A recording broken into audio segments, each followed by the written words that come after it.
ಸೂರಜ್ ಅವರು ಕ್ಯಾಪ್ಟನ್ಸಿಗೆ ತುಂಬ ಸಲ ಬಂದು ಕ್ಯಾಪ್ಟನ್ ಆಗೋಕ್ಕಾಗಲಿಲ್ಲ.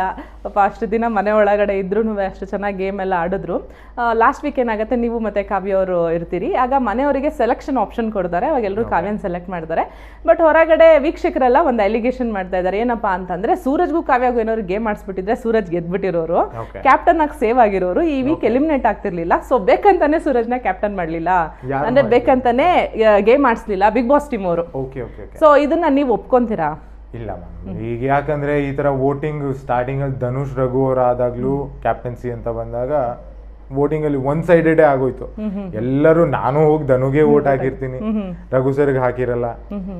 ಸೊ ಅದು ನಾನು ಬಿಗ್ ಬಾಸ್ ಟೀಮ್ ಅವ್ರು ಹಿಂಗೆಲ್ಲ ಮಾಡ್ತಾರೆ ಅಂತ I don't say all that. Because ಹೆಂಗೆ ಅಂದ್ರೆ, ಈಗ ಫಾರ್ ಎಕ್ಸಾಂಪಲ್ ಟಾಸ್ಕ್ ಅಂತ ಬಂದಿದ್ರೆ ಮೈಟ್ ಬಿ ನಾನು ಗೆಲ್ತಿದ್ದೆ, ನಾನು ಗೆದ್ದೇ ಗೆಲ್ತಿದ್ದೆ ಅಂತನೂ ನಾನು ಹೇಳಲ್ಲ.